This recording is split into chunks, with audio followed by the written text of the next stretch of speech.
assured loading for a commercial animal transport business, and that sort of kickstarted the process. We recognized there was no policy in place, even though the procedure had been in place for almost 10 years. So we decided to go ahead with making a policy for this.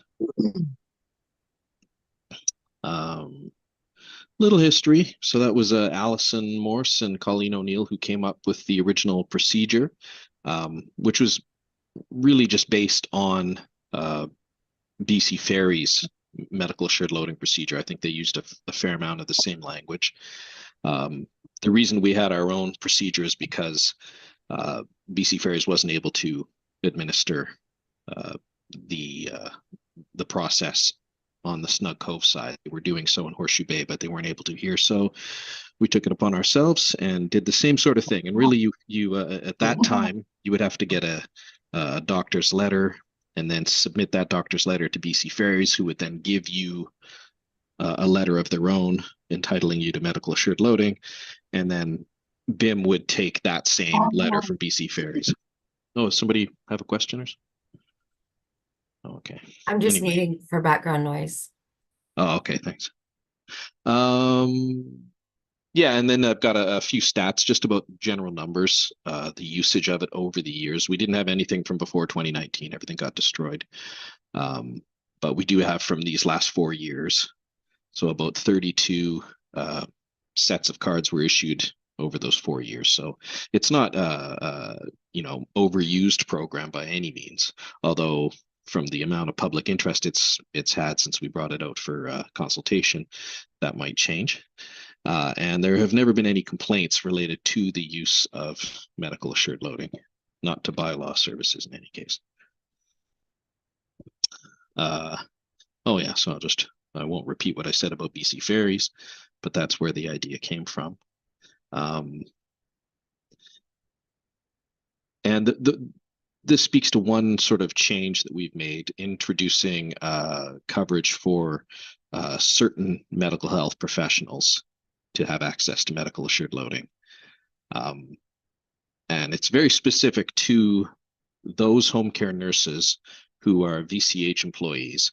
And the reason for that is because BC Ferries has a agreement with those home care nurses, with VCH, to provide them medical assured loading on the Snug Cove side. And so we're just doing our part to mirror that on our side and provide that.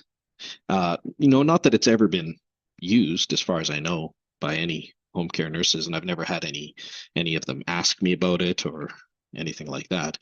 But we thought it would be wise to include it, since it just mirrors what the system is over on the Horseshoe Bay side.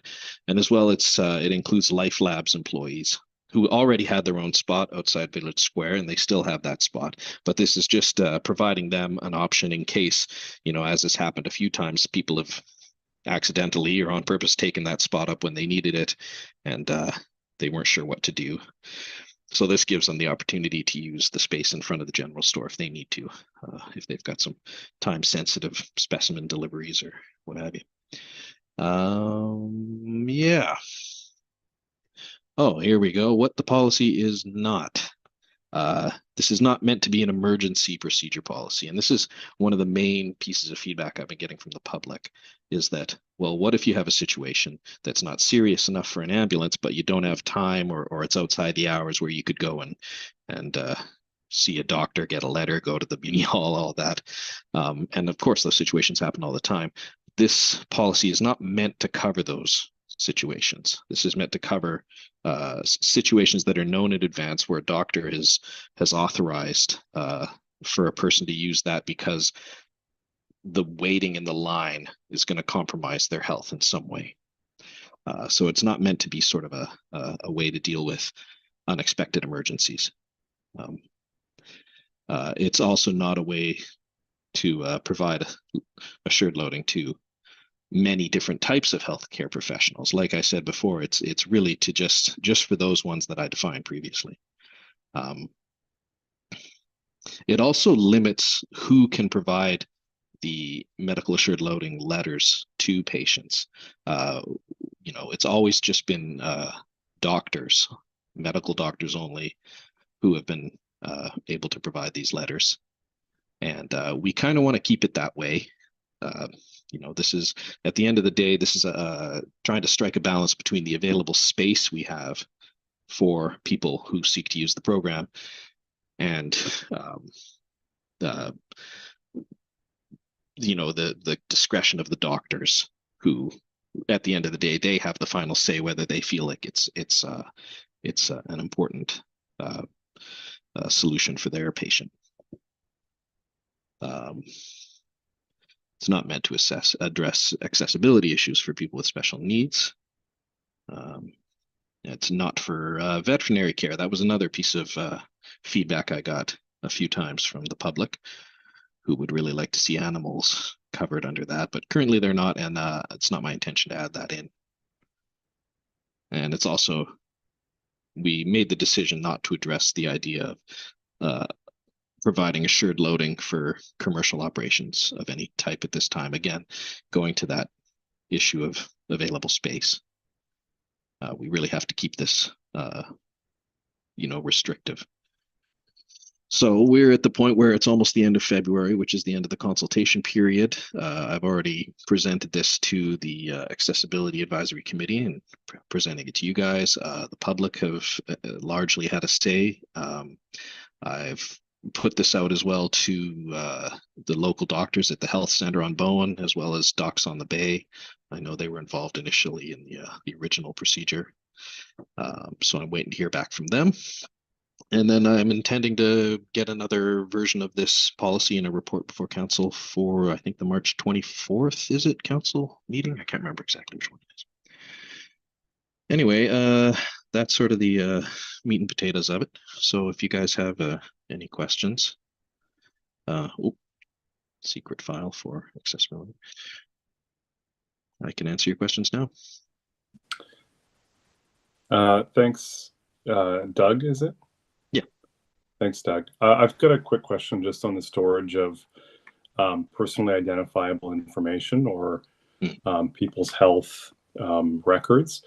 Is it safe to assume that if someone presents a letter from a physician and municipal staff verify that it's accurate and meets the spirit and the intent of the policy, and they get a one of those decals, I assume we're not photocopying those letters or taking note of them other than just maybe usage? Can you just speak to that a little bit?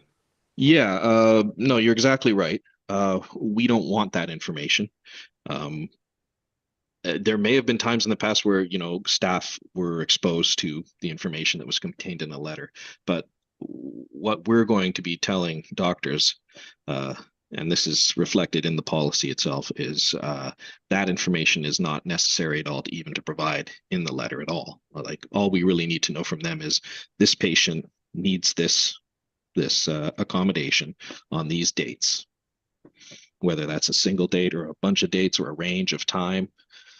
That's all we need to know. And as long as we know that, the doctor is an eligible doctor and everything's legit, then okay. Yeah.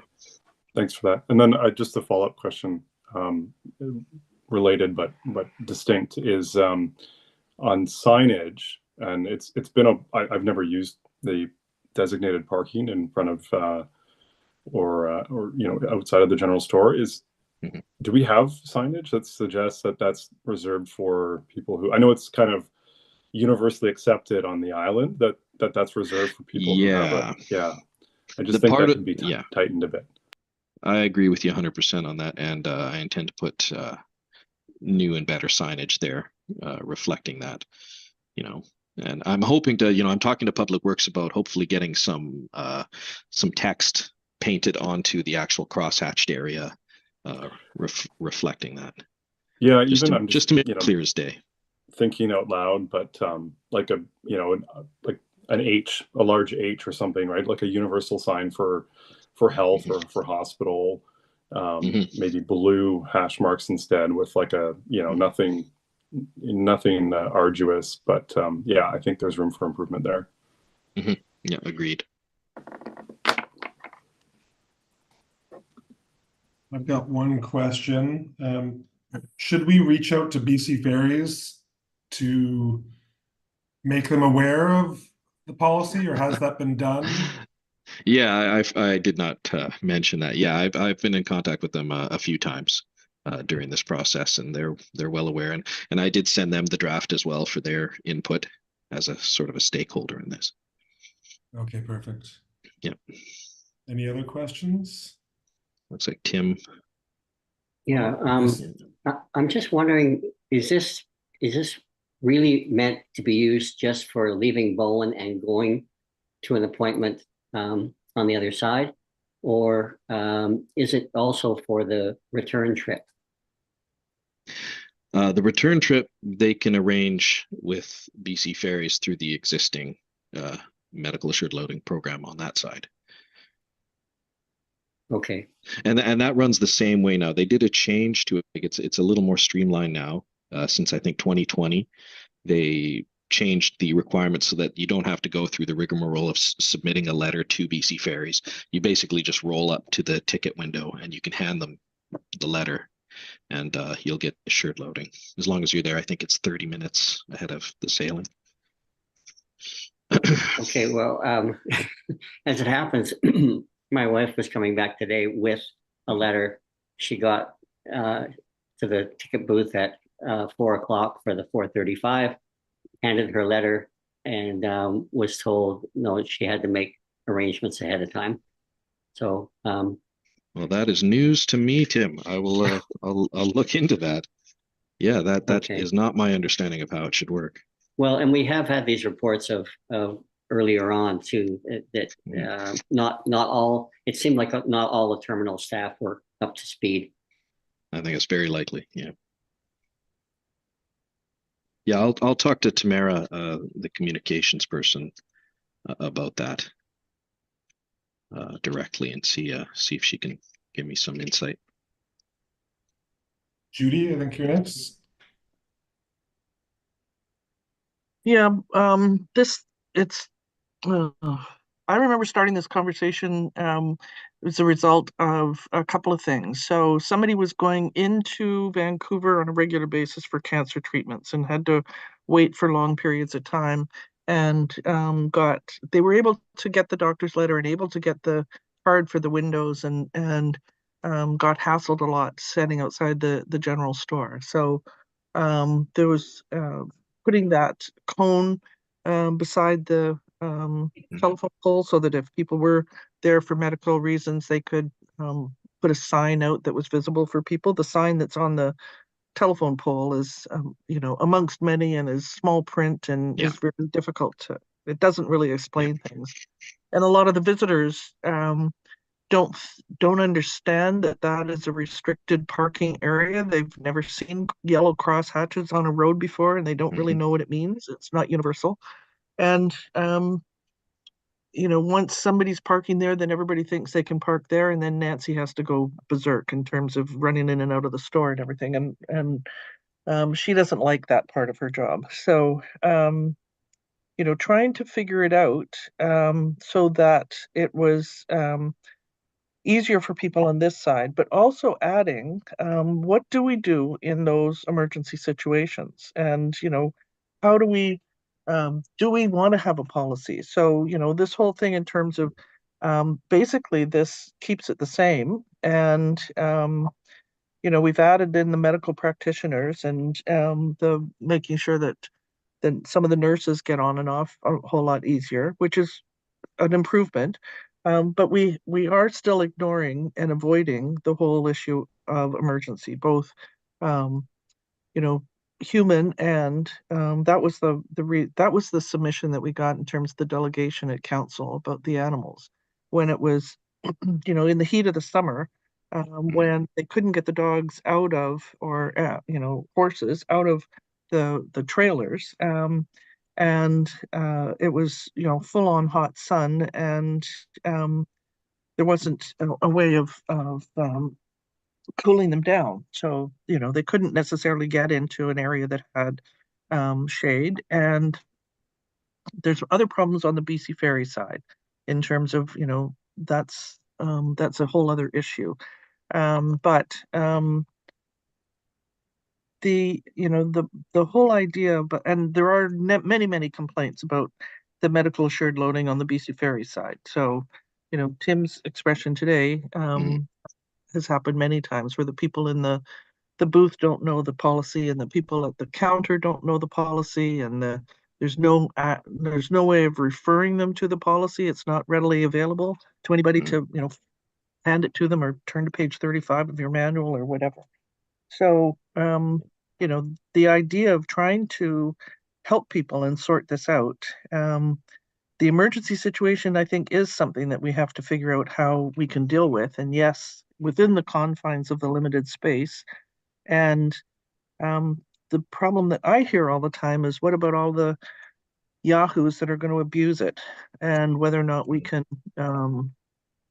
tolerate that, and find other ways of dealing with that, is, I think, part of the discussion that we need to have. This is all very well and good in terms of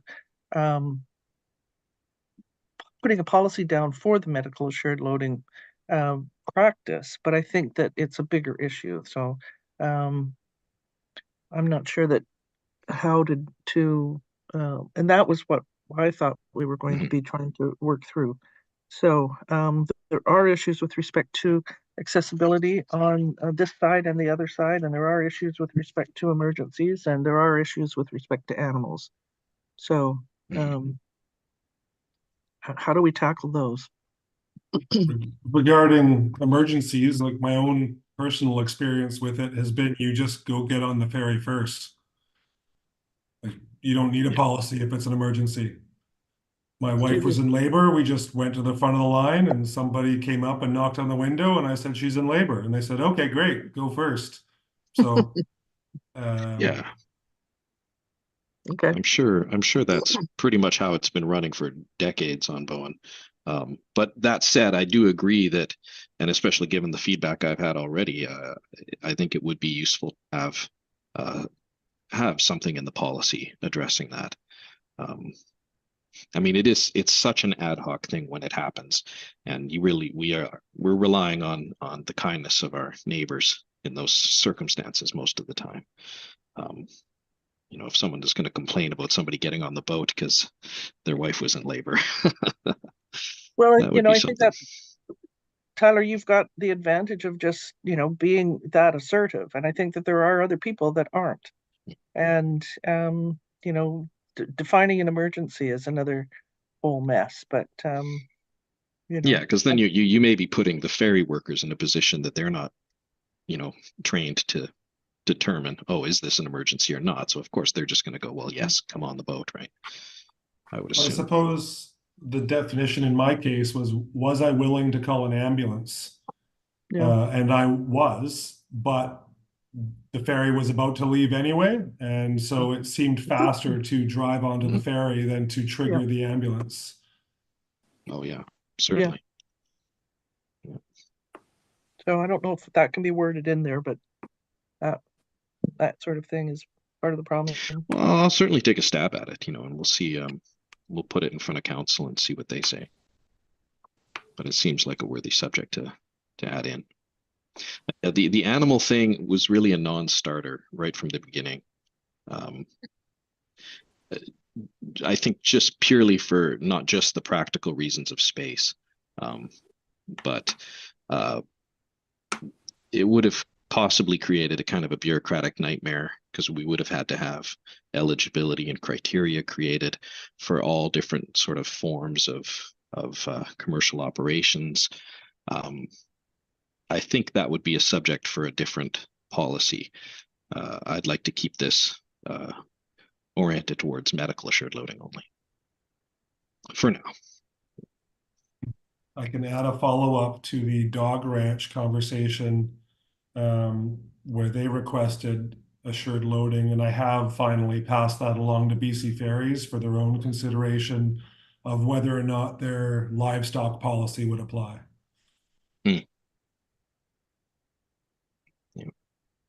So what is their livestock policy?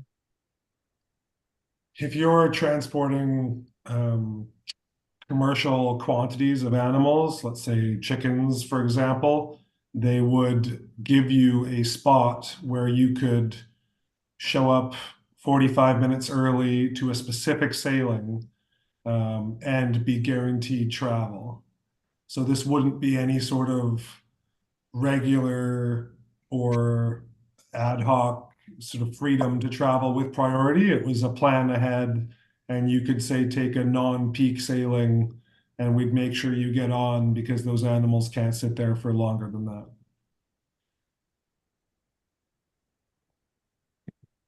It exists. I can find it for you if you're interested. It's not, it might take me a while. It's not super obvious where they hide it. I think the people, Sorry, you became muted, Judy. sorry, the people in the dog ranch would appreciate reading that, knowing about it. Well, they've been connected directly to Tamara Okay. to have this conversation outside of me or the FAC. Good. Any other comments? I just have a quick question because this came up, I think, in comments from someone from the Accessibility Advisory Committee. Was this issue around Handy Dart service? And I don't have the context here, so I'm just asking a question. Is that something that's only like specific to every other municipality, like outside of Metro Vancouver? Because I don't see Handy Dart vehicles on the island. I just it's always easier when you have a designated vehicle, right? Who's basically shuttling people back and forth for medical reasons or for health reasons, like Life Labs. Like it's pretty, it's pretty distinguishable. So Doug, can you just speak to that? Yeah, I haven't seen Handy Dart on this island ever. I don't know what their service is to Bowen. Okay. And I didn't look into it for the purposes of this policy. Okay, I'm just, it's obviously a TransLink provided service, right? It's contracted, but we're within their service area, so. No, might be certainly, worth- I can look into it and see about, if they are coming to Bowen Island, then absolutely, I would include them in the policy. I know it's hard to obviously consolidate because like medical appointments for people, but it would make a lot of sense, right? If we had a designated shuttle vehicle that could provide that service and take people to medical appointments, but maybe if the demand goes that way, I could see that for sure.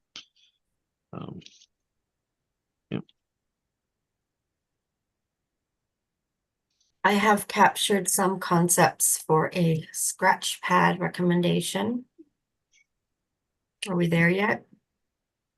I am. I was gonna take a feeler out there. Judy, was your comment about wanting to expand this policy, meaning you would like to see it revised before you would recommend it for approval?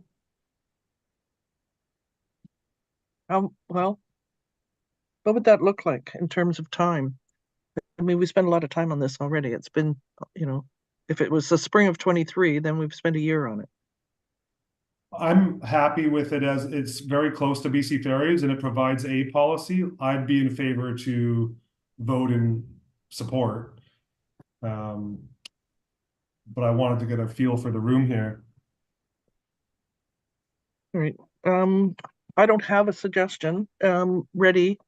So in terms of us continuing to figure out emergency, I'm not sure that is necessarily even our job, but it's maybe something we can bring up with the new medical center. But it's an expansion of possibly this policy. It might be good just to get this one through, and then I can make comments to council and see if we want to continue.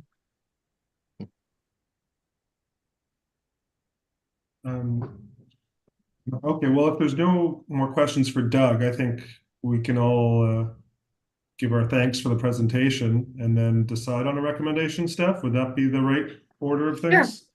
Sure. Okay, or he can stay and Can get stay. finished. Yeah, it's not a delegation; it's a referral, so he can stay till the Okay. end. Right. John, did you have your hand up there? I did briefly, but that was only to say, yeah. Anyway, what Judy said at the end there about, no, let's move ahead and get this on the table was what I wanted to say. So we're good. Okay, well, Steph, if you have one drafted in favor of supporting the policy, we could Okay, I have hear some bullets. that. I'm pretty sure a couple of them are deletable. I just want you to see that I've captured something. Um, uh, are you looking at a Word doc? It looks like it's coming up. Here we go. Yeah. Yeah. Okay, so I have the committee support the draft medical assured loading policy and recommend the following: that signage be improved and that it include blue painted cross hatching to distinguish the area as medical. Is that a true story?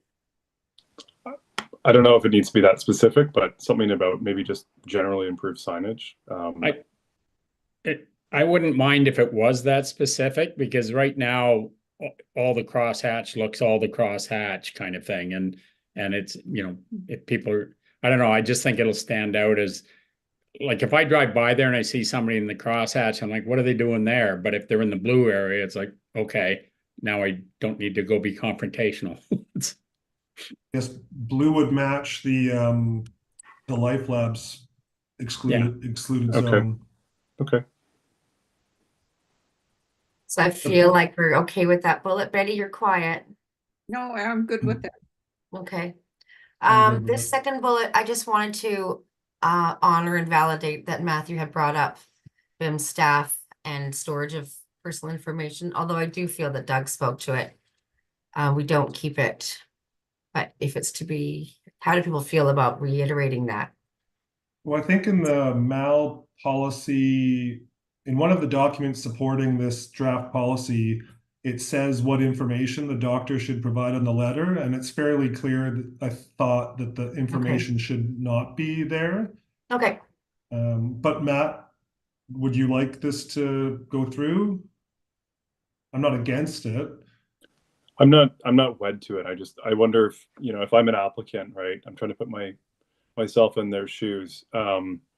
It's a small island and lots of, it's 1 degree of separation. I think people might be maybe more likely to apply if they knew that, the patient kind of doctor confidentiality was maintained in the policy, and like it's not stored, and they don't need to necessarily share that in the letter. But defer to rest of the committee members on whether it needs to be included or not. So maybe the recommendation could be that it be communicated in the final policy that personal information does not need to be handed over. And There it will not is, be yeah. stored. I like that Sure. idea. Yeah, I think it will give people some comfort. I mean, just to throw it out there, one of the ideas that we're looking at is having kind of a template letter so that the doctors basically just fill in the blanks, Mhm. and all they would provide is essentially dates and that's really it, and their signature, and So that's, and then we'll the just stamp, communicate that. Yeah, exactly, and put that in the policy. That's a good idea. Okay, I feel like we can move the next one. That's okay. Bullet number 3, that emergencies and animals be considered in future policies and other policies and is considered. I have a really hard time putting the animals ahead of all the moms with babies and other people who Yeah. suffer in the ferry lineup. So I'd vote against including animals in this. But John, go ahead. Well, I was just similar, not so much about, mothers and kids, but yes, that kind of encompasses what I was thinking. But if we're, this recommendation is supporting the medical assured loading policy as presented right now, we're not presenting that right now. So I don't think it belongs here. As Judy said, if we want to in the future in council, we can say, hey, maybe we should expand it, or maybe we should have a separate one, and we can have a debate about that. But at this point in time, I think we want to just get the MAL in place as it stands. Good point. Okay, I'm going to delete as it. presented. Oh, Judy? Well, then let's leave the emergencies. And, if the bigger debate is going to be about animals and, whether they're going to come before moms and babies, then you know, I think it is a discussion that needs to happen. And you know, whether there's degrees and how we differentiate is the difficult part of it. But you know, at the very least, I think that we need to sort out what to do in that emergency. Well, what about if we state it this way then, that that this committee recommends that council consider emergency definition of emergencies and including emergencies in the future?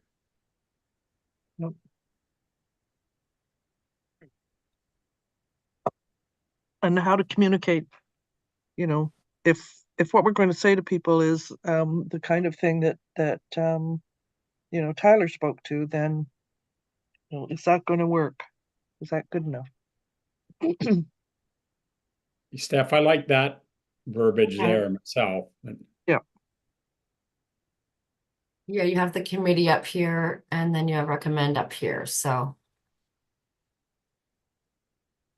Okay.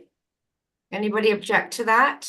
Jim's still clapping his brains out up there. You're still going at it. Oh, I Or I the- just I think we want to get this done and in, and so yeah, I think this works. I think we want to get this finished, and we don't want to make it a condition. So the way it's written here is fine. Okay, good. And the fourth and final bullet, hopefully, or not at all. I'm sorry, there was mention of Handy Dart or a similar service. I'm not exactly sure how that landed, or if those people would need a note like the similar Don't- paperwork or. Yeah, I don't know that it needs to be unless someone feels differently, but I don't think it needs to be a condition. I think we should explore this though, because this is a service provided by our regional transportation authority, and I haven't seen any uptake on it. It doesn't. Maybe there's an exclusion on their end. I don't know, but it's something to maybe think about, just as a broader community benefit and service for people who have healthcare needs. Okay, I'll put a note. Can we word it the same as the third bullet?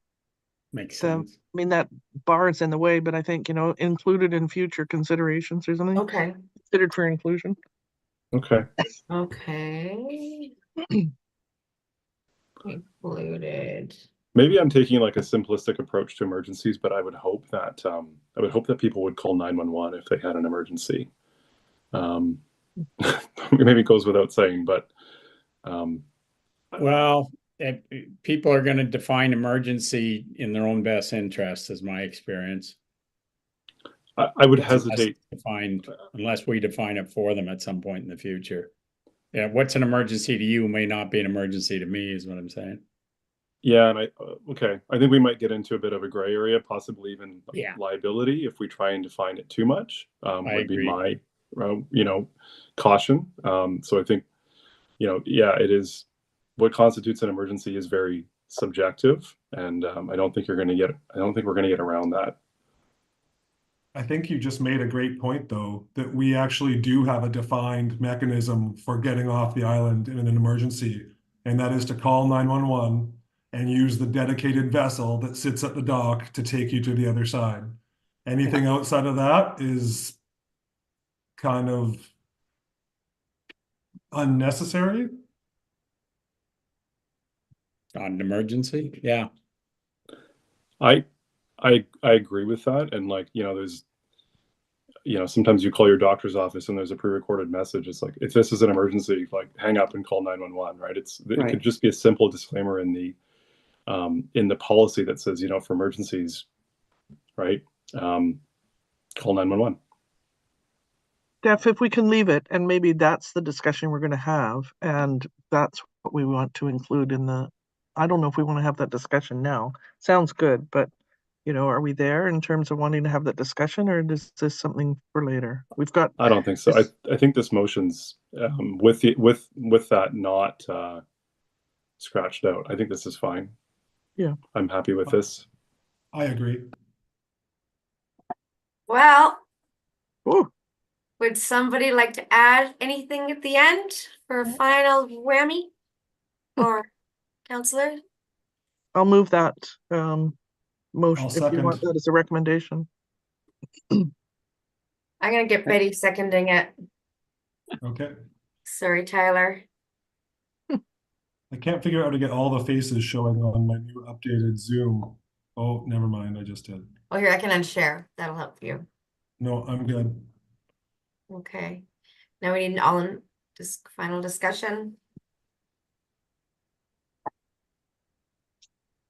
We did I'm in it. favor. All in favor? Let's go. Okay, you're free, Doug. Thanks, Thank everybody. you. Appreciate Thanks, it. Thank you, Doug. Doug.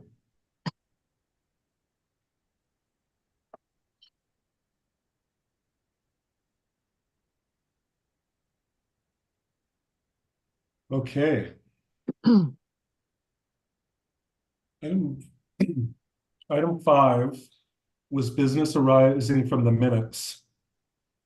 And I asked staff to include the active transportation plan in here, even though it was covered in a different committee of the whole meeting.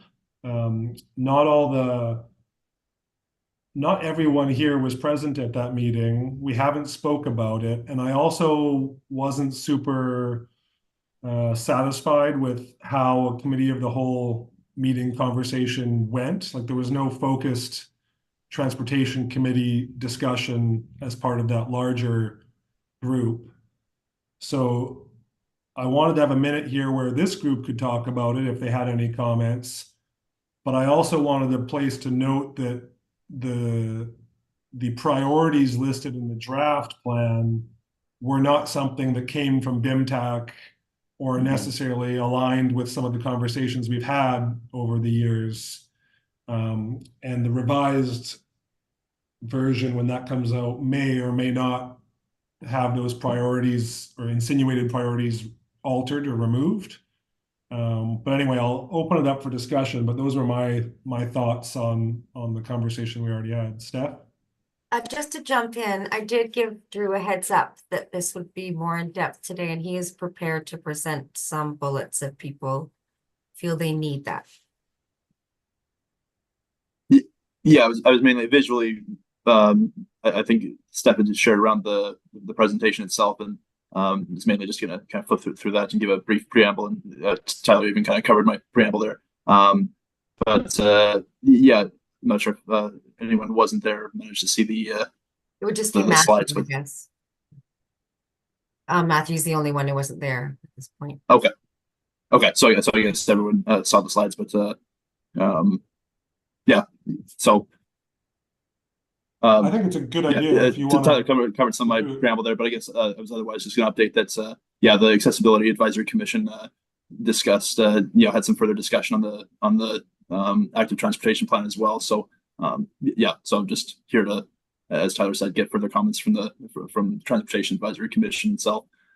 So just going to take notes based on any further points that anyone has to share about the plan.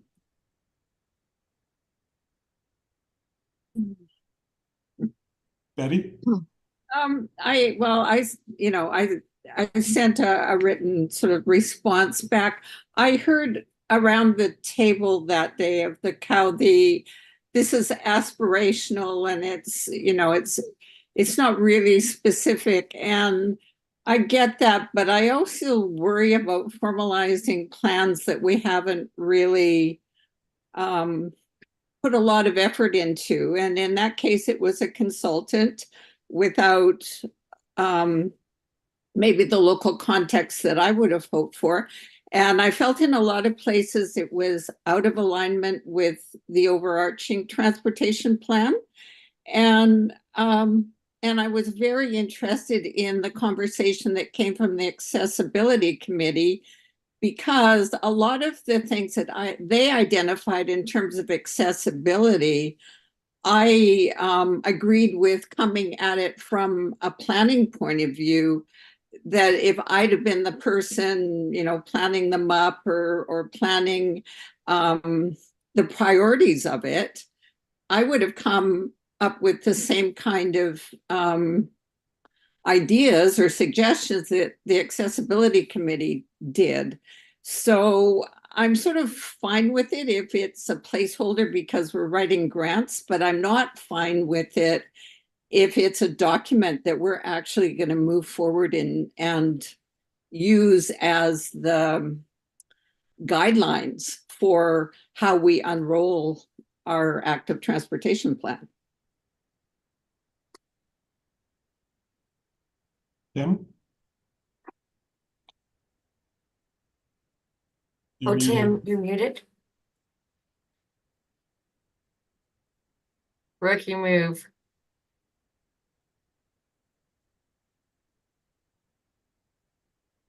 Press your space bar. There we go. There we go. Sorry.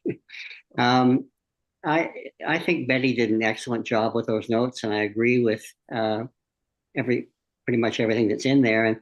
And there's some things to give an example. There really isn't much in the plan that refers to walking, and walking is probably the most essential active transportation we do on the island. And so, in terms of trails, trail connections, trail that connect to the MUP, I think that's something that we need to build in. And there are a number of other points that Betty's made that I'm not sure how we do that, but I feel like this committee should be recommending that we can approve this as an aspirational plan, but there needs to be more work done in terms of future planning. Hey, John, did you have your hand up?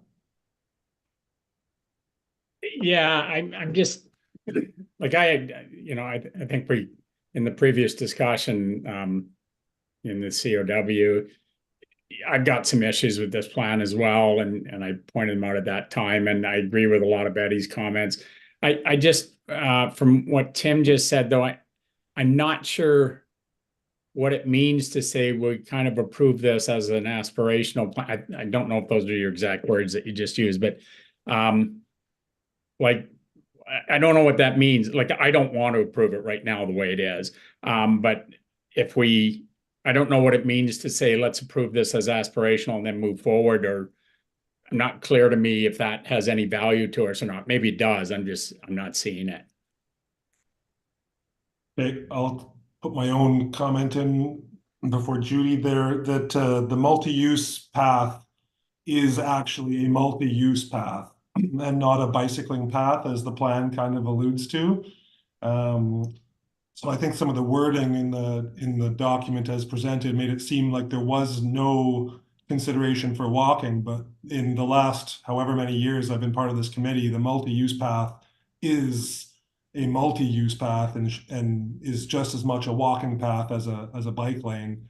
So I think there's some communication there, but as an infrastructure plan, I think there is some walking consideration made. And then Judy?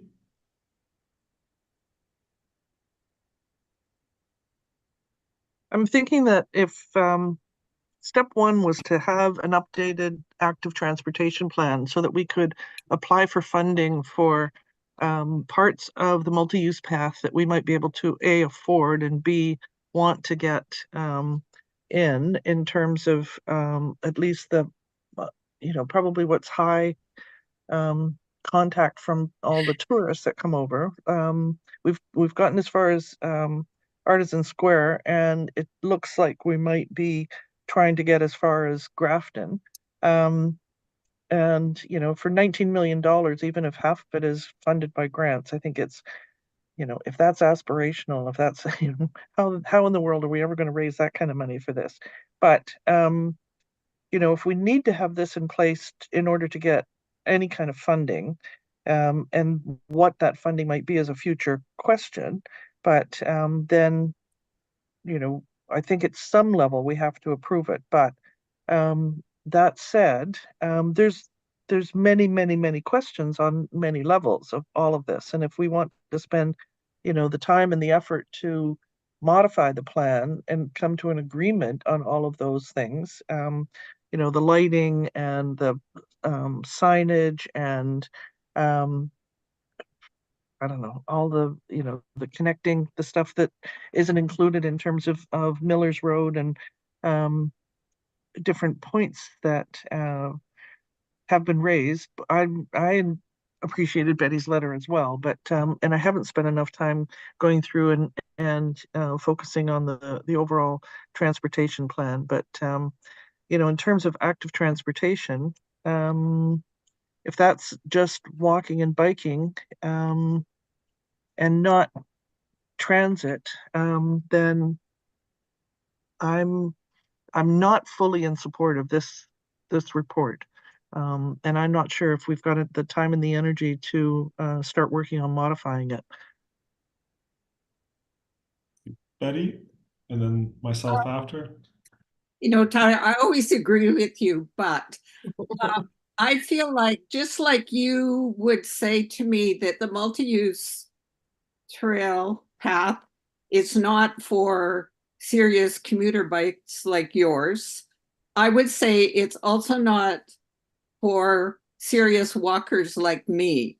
I love it when I can take Wonderland Trail from the bus to the house. I like walking through the woods. And one of the things that worried me in that plan was it seems to me, it looks like to me that we've required developers to create pathways through new developments. And I generally love them because they're 20 meters off the road, they're in the woods, they're beautiful. If they're going to turn into the kind of muck that we've got in the Cove, that's not a place I'm going to want to walk. So those are the kinds of things that disturb me. I don't think it's for walkers. I don't think it's for serious bike commuters. I think it's for primarily tourists. I'll answer the comment to my biker comment first. I do agree with you largely. I mean, I've been talking about this multi-use path for quite a few years now, and the way I've developed my understanding of who it's for is my kids. Like, how do my kids get around the island in a safe way? How do I walk home in a snowstorm on the side of the road? Like, not leisure walking, not leisure cycling, not anything, like strictly safe transportation that's not in a car is kind of how I've framed this to myself over the years. And in that lens, I still think it's true that for getting across the island, it provides people a safe space to do that. But I agree, it's not for me. It's not. Or me. It's not, and it's expensive, as Judy said. $19 million for walking home in a snowstorm is a lot of money. Steph has a comment that Emma Chow distinguished between path and trail, like the path being the transportation one and the trail being what we use for leisure. I guess my second point was, or the point I wanted to make was the aspirational plan. I mean, the number of times that I've been involved in writing something down that I didn't believe in and regretting it is really adding up over the years. So I refuse to put my name behind a piece of paper that requires a context or a subtext to understand the meaning. It's like it's never worked out for me well once in my life to give my support to something that required an external understanding of the situation. So I also wouldn't be able to vote in favor of supporting the plan as written. I also don't think we're going to solve things tonight. So maybe the recommendation I'd put forward tonight, or the ask, is that we receive the revised plan for review and comment as BIMTAC, not as part of a committee of the whole. Okay.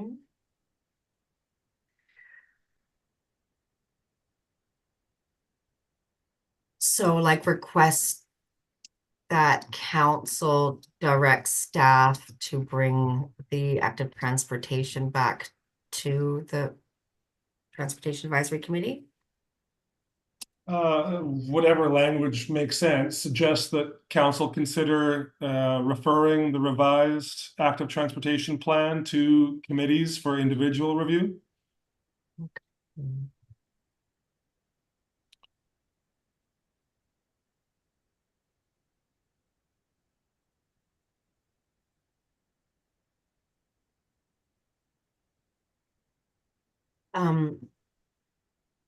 Are people still talking, or is Drew, are you the one making these revisions, or are you processing information to the consultant?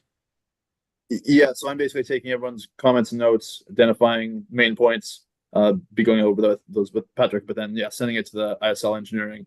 They'll they'll make a new draft and send it back to us, and then we would be Okay. first bring it back to council, I think. Yeah, I'll check on the process after that, but Okay, so I have quite a few notes on discussion regarding walking and trail linkages is one, but I think being in alignment with the BIM 2018 to 2038 transportation plan is a good one solid comment that could cover a lot of ground. Do people want to include something like that specifically, or just go with Tyler's asking it to come back as revised? Well, I guess I'm expecting that Betty's comments have already made it to Drew. Like, I guess that's the context of my comment, is that, and also there's a few other letters from this group, I think, or emails that went through. Okay, So those should we don't need those. Okay, so Drew, you've got already be those then. included. Okay. Any other comments or suggested courses of action? So, sorry, Tyler, were you asking that once the comments go to the consultant and they revise it, that revision come back to us?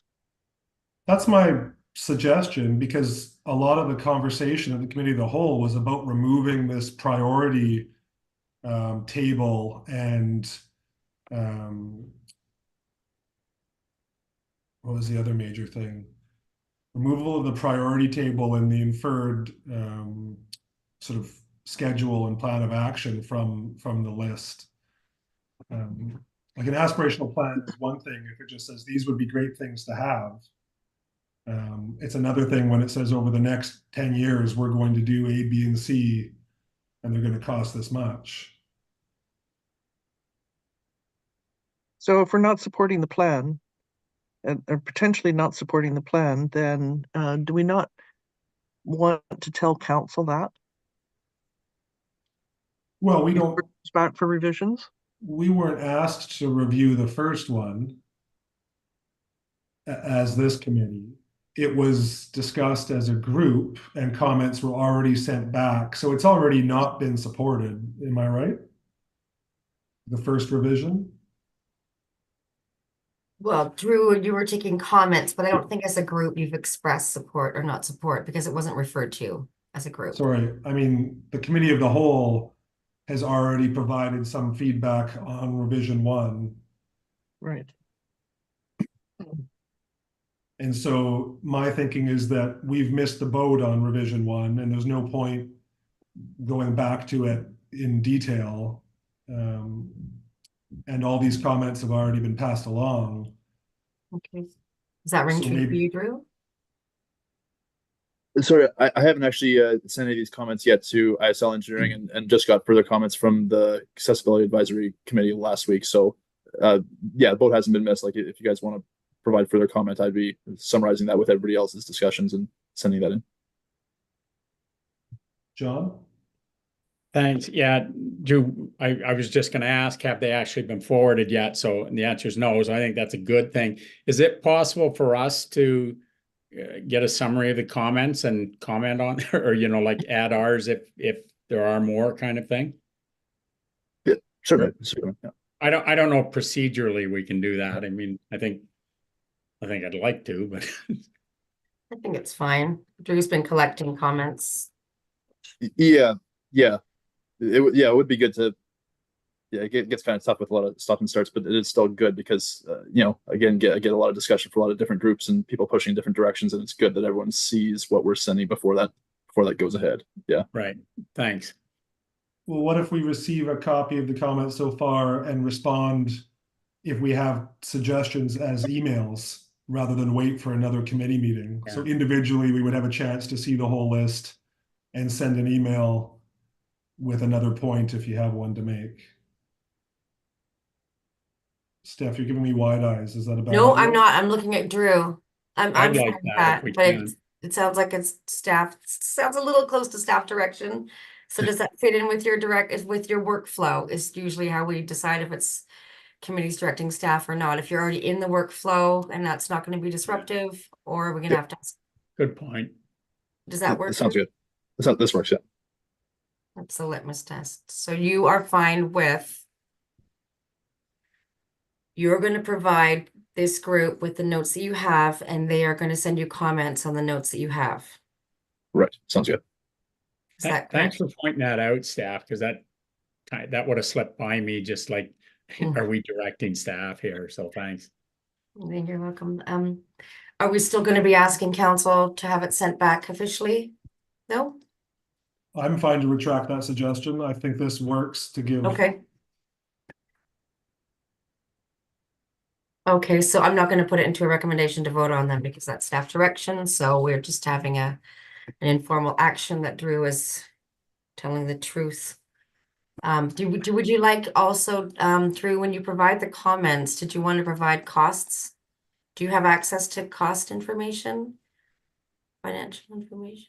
So was that the costs on the infrastructure upgrades? Mm-hmm. I'll have just what's in the plan, what the ISL has provided. Okay, thank you. Yeah, I don't think you need to repackage that for us, Drew. Like, No. Right. Have you got a timeline, Drew? Of when I can send the notes, yeah, just within the next few days. Yeah, this week I can send them over. No, for bring it back to council? Oh,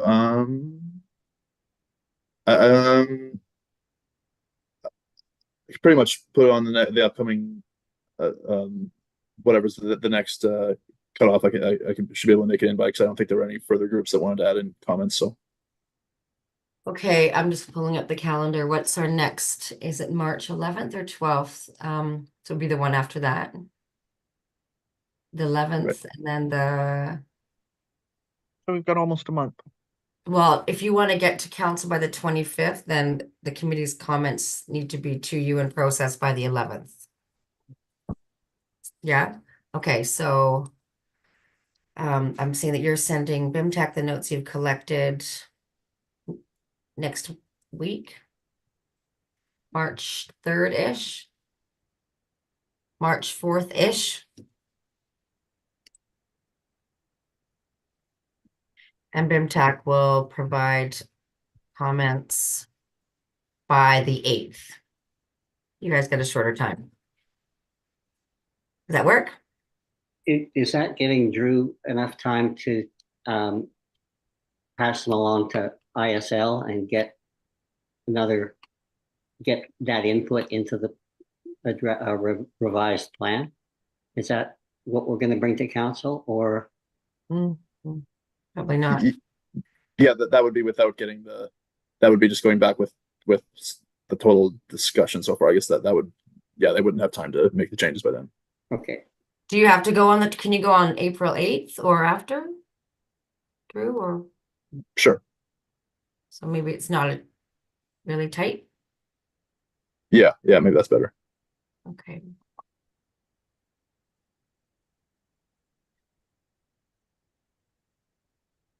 okay, we're a little behind schedule. Any other comments on this topic, or can we move on then? Seeing none, I'll suggest we move on to updates. The Ferry Advisory Committee has not met or had much communication since the August meeting. This is largely because there was a threat of violence at a different FAC meeting, and they've kind of shut down the whole process. There's no meetings happening as they work through some security concerns, and also they're taking the opportunity to restructure their process to hopefully make it more effective. So there's been some communication between me and Tamara over the refit, but other than that, nothing is happening on the FAC. Tyler, Counts, sorry? I think someone's got a question. Oh, who's that? Not Betty. When you say Tamara, what does that mean? She's our normal point of contact, the communications. Communications coordinator? We'll say. Yeah. Okay, thank you. Matt? Tyler, was that vacancy on the BC Ferries board, like the lower mainland representative, was that ever filled? I don't know. I actually don't even remember which board it was.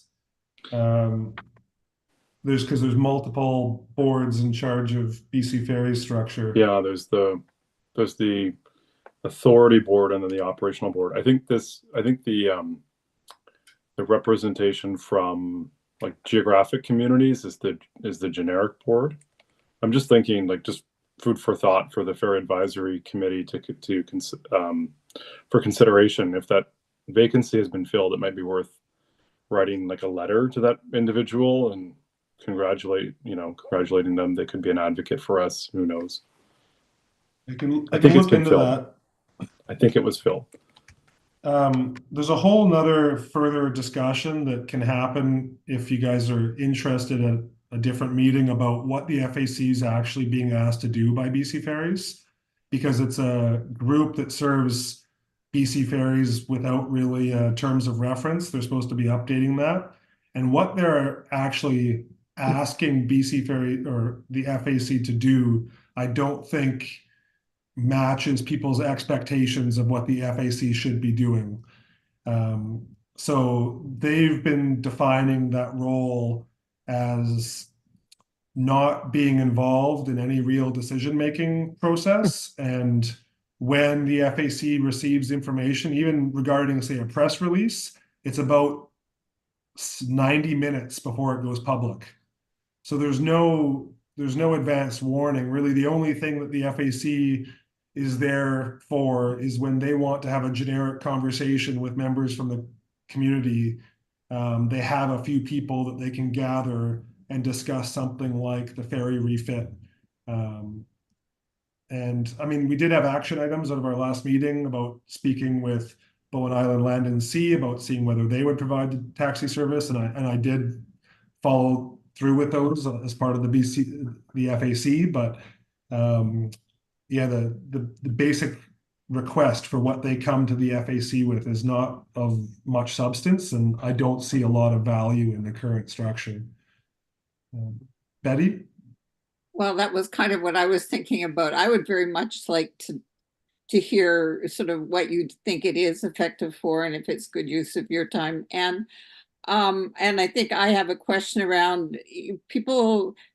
They don't know who to vent on when things happen like that snafu on the long weekend with the ferry versus the water taxi. And it just sort of ricochets around, and a few people write letters, but not sure who to. And I noticed one yesterday, I think it was somebody was complaining about a poster on the ferry, and I was going, really? Are we supposed to look? Oh, they wrote to us, right? On our agenda. It's our job to, adjudicate what goes on the bulletin board, because I don't like mothers in, I don't know, supporting climate change or some darn thing. Yeah, I would love you to make that an agenda item to give us some context. Okay, why don't we make that an agenda item for next meeting, and I'll give my explanation of what I see going wrong or going well with that group for the next meeting. Do we have council and committee updates? I'm just looking at the time and the agenda. At the last committee meeting on Monday, there was a letter from Patrick Weiler talking about rural transportation funding And I recommended, and it got referred to this committee for comment. So, So that was yesterday. So Yeah. the minutes came out an hour ago and that there was no Seemed like about- recommendation. seemed about a month ago, but hey. Yeah, it feels like a long time ago. It was not going to make this. I heard you No. recommend that Yeah. was not going to make this agenda, but it It's didn't just an actually update. say. Okay, so it is for comment. That wasn't specific in the recommendation, but we'll note that.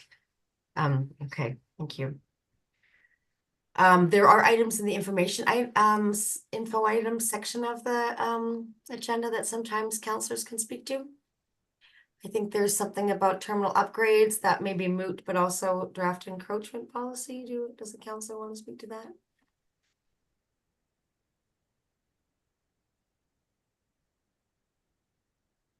No. Hmm.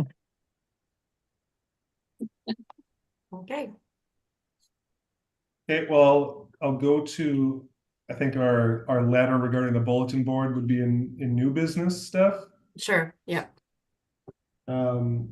So we received that letter requesting that the bulletin, the poster's been up for 4 months. I saw two asks, one or 2 points. One was that the bulletin board, the poster's been on the bulletin board for 4 months, so per our policy, it should be taken down.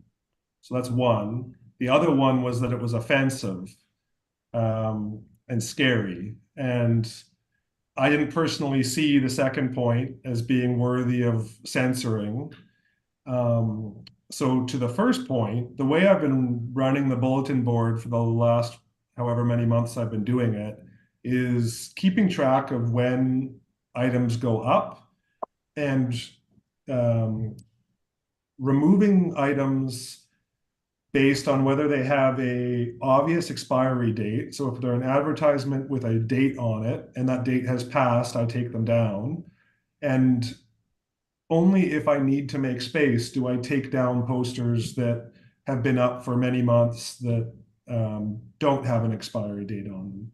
And for the last 6 or so months, that's been giving me enough space on the board that I rarely ever need to take down posters that I assume people would like left up there for as long as possible. So if I'm to comply with the first point that I should be following our policy and only leaving items up there for 1 month, about half the bulletin board's going to come down. And a lot of items that are probably of the highest value, like the library programs and the teen programs, get put up with lots of notice, like maybe 6 weeks or 8 weeks before the event.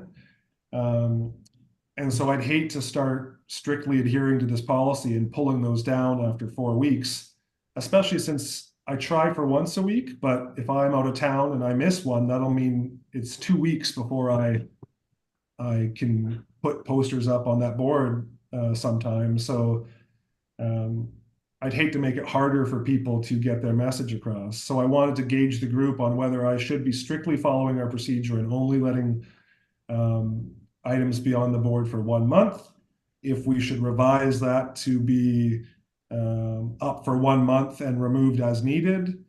And then 2, how do we deal with requests to censor the content of the board when it wasn't obvious to me that that was offensive? Betty? Well, I like how you're doing it now. And I think it makes sense and it serves the needs of the community. And I did a little Google search on the complainant and I mean. Oh, hold on. Thank you. Yeah. Let's not do that. I think we can talk about it with a big picture. It's just a good general discussion that the policy's old, so it's good to revise in a general sense. Yeah. Yeah, I'd rather keep going the way I'm going and take things down as needed, but I'm torn. I can't. It does say that they're going to be up for 30 days, I think, on the rules on the board. So I should either make a note that we're changing that, or Judy? Let's change it. Because there's all the teen advisory committee and the all of the stuff that the library's got up there is over a much longer period of time, even if they don't specify dates. You know, I think that I interfered and got you know, I guess I looked really official or something, and I got the cardboard box off of them and put the 12th night poster up because it was we're running close to you know, the opening night. So but yeah, it's, you know, it's always been it's always, I think you've worked fine, and you know, whoever was doing it before worked fine. And you know, if there's I mean, I put something in about the, you know, a light down at the corner of Cardina and Miller, and you know, I got lambasted for that and realized I got in between a mama bear and her cub. So it's like we're going to get reactions, and it's I don't know that it's necessarily our expertise to start, you know, if it's obviously hate literature, then you know, you're going to question before you put it up.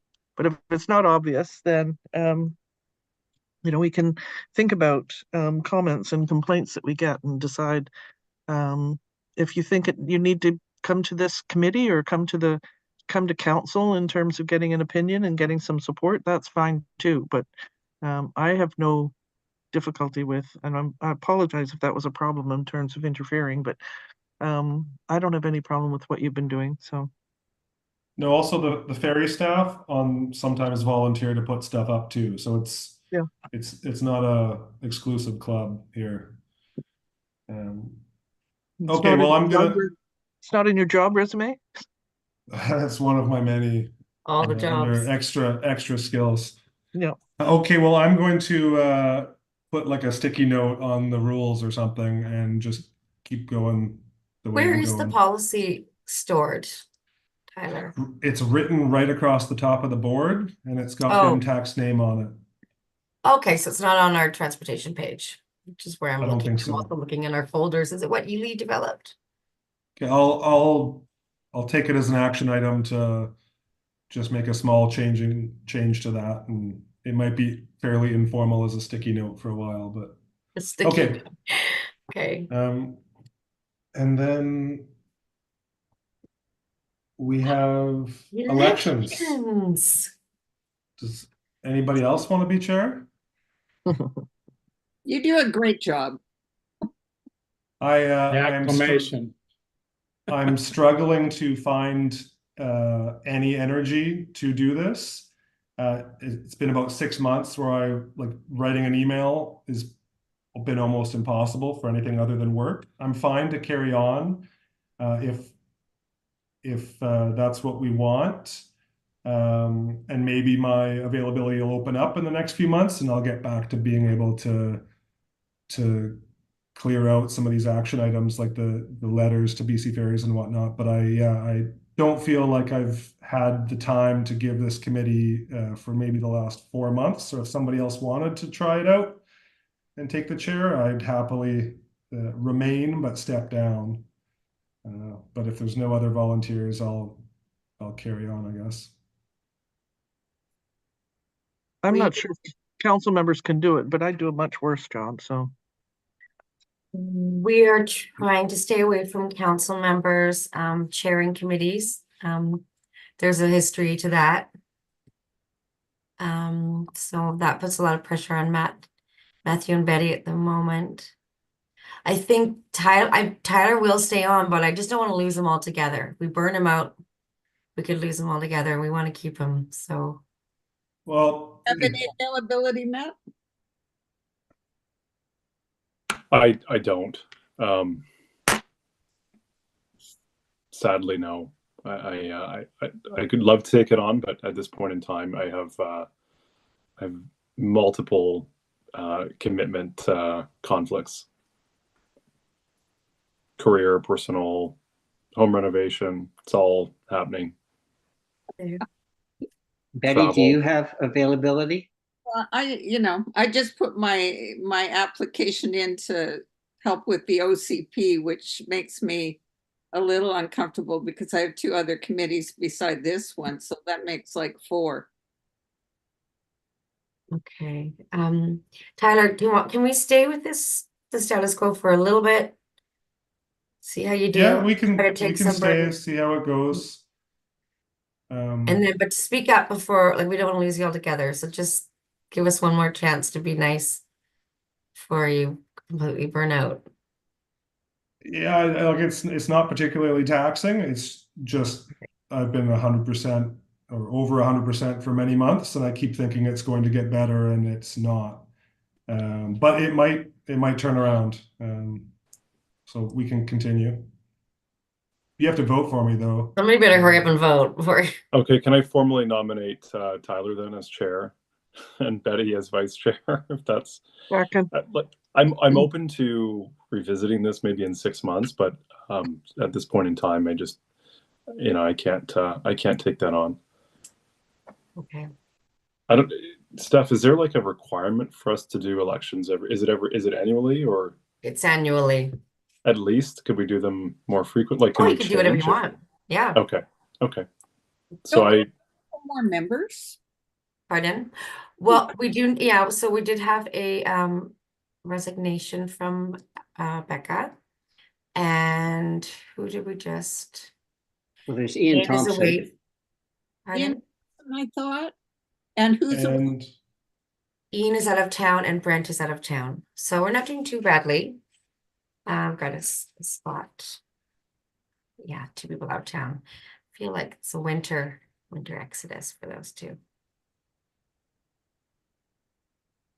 okay, Tyler, I think Yes. if there's something pressing and you don't have time to get to it, then you should put it out to the rest of the committee and see what we can pick up.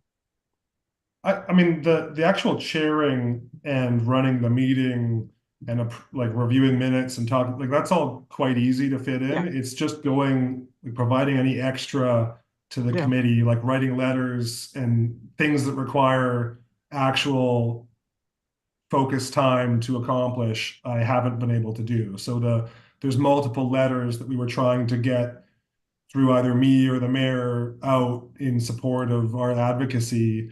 And I know they've been sitting there since August and I haven't even opened them. So it's, Don't worry about those. yeah, well, I haven't been able to worry about those, Yeah. but, No. And we're still working. if you Yeah. send a call out, Tyler, I'm happy to, when and where appropriate to help with some of Yeah. that lifting. yeah, we can do it that way. Thanks, Matthew. We gotta get this vote going. Where are we at? Seconded? Nominated and seconded. Any last discussion? All in favor of Tyler as chair and Betty as vice chair? Matthew? Okay, great. Sold. Okay, we've already covered, I think, information items, sort of. Mm-hmm. No questions because there's no public. And then there's a schedule for item 11 with proposed meetings being Tuesdays at 6 p.m. occurring on April 2nd, April 30th, maybe May 28th, June 25th, September 3rd, October 1st, and November 5th. So like maybe we don't need that 2nd April one. Are people okay with that on? So there's no early May. So we go from, I just- can't the idea- plan. Mm. I can't plan tomorrow. It's really hard to plan November. So. Okay, I well, mean, I'll slide I those in. recognize and you want to I'll- put dates out there, so Okay. that's fine, but I can't say yes to all of these right now personally. Okay, but you're thinking move that to May. I just thought maybe we could be a little less than monthly just to these poor, as you've been saying, these poor tired volunteers and these poor tired counselors, maybe a little less than monthly might be doable. that's fine with me. So go I all do- with, Mm. I do like to have a tentative date on the calendar, even if Yeah, it gets for sure. moved, to know kind of what's coming up. And what Okay, about 6 p.m.? Did this work better for people? fine. Okay. Fine. Okay, Okay, I'll leave that April 30th on then for tentative. Okay. Great. can I suggest we adjourn the meeting 5 minutes early? You can certainly get support for that suggestion. Okay. Okay. Excellent. All Thank right. you. Good night. Thank Thanks, you, Thanks, everyone. everybody. Thanks, everybody. Bye. Good night. Bye.